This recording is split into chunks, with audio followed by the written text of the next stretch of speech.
It's a goal of mine to try to sell my story, if you will, through my experience to help others to get started. If I can do it on this ground, anybody can do it on theirs. We are at South Coffeyville, Oklahoma. We grow corn, we grow soybeans and wheat, and we double crop much of the wheat. We farm primarily river bottom ground, but we do farm some prairie ground and some rolling hills. Bottomland lays in the river bottoms. It's usually deeper soils, it's usually tighter soils, and will hold water longer, which is very good for crops. Whereas prairie land or upland does not flood, but it also will dry down quicker in a low rainfall year, as we are in now.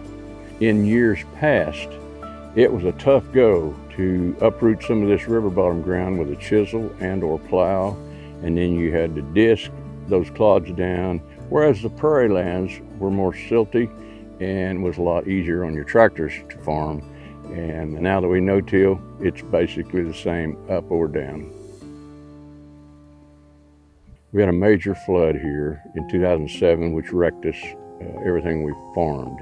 We got approximately 21 inches of rain north of here in just a deluge of rain. The river raised 12 feet in 1 hour.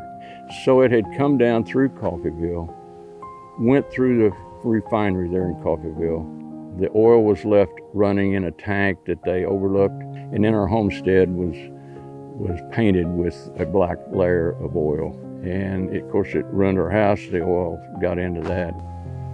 Lots of friends came after this flood and said, we want to help. And in 3 days it was standing and weathered in.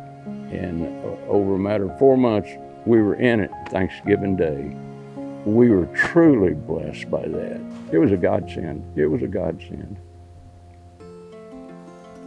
So we had to make some changes to be able to get over this ground and do it efficiently.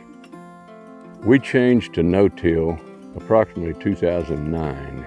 And now that we look back, it's been a lot easier on us, and the changes has saved soil. We've always got the ground armored, and the residue out there is a blessing. It stays on there year-round. We plant right in it. So a great change in the right direction. We slowly started integrating doing cover crops. I got him involved in helping us do field days and demonstrating different types of farming techniques, different cover crops, like from different varieties to planting a different time of the year so that we could spread the word and show to other people. And then along come the idea of cover crops. They were doing it in other states, and right here in Oklahoma, my good friend Jimmy Herrimans was a prolific cover crop fella, and we relied on him, and we saw things I'd never seen before growing on some lands I wouldn't have thought would have grown those, and the benefit of it.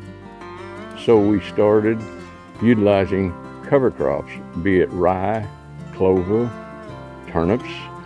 These things we planted just right off the bat, and since then we have tried to continue in the cover crop in the rotation.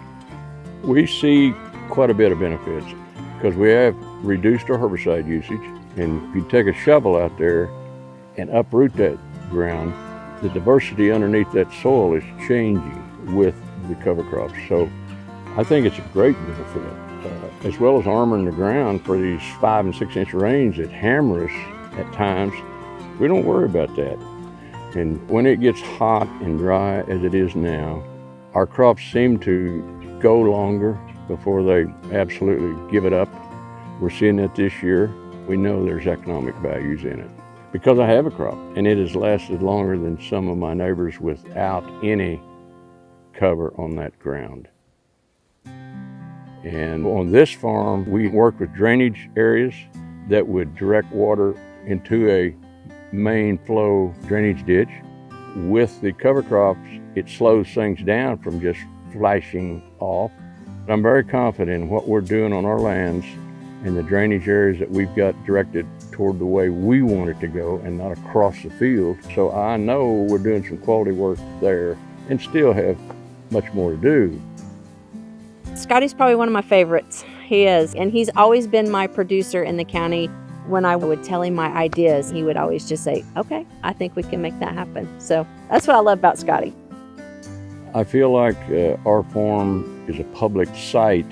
We're always open to having folks in to try and learn something just like we are. And I feel like that's part of my community service to those that maybe don't know or have never seen that before. I can surely get some folks to buy into this and realize it has value. So I plan on doing that. Sand County Foundation has provided this award, and I certainly am humbled by receiving it. It is truly an honor. My wife Jo and I both just shake our head and said, how fortunate are we?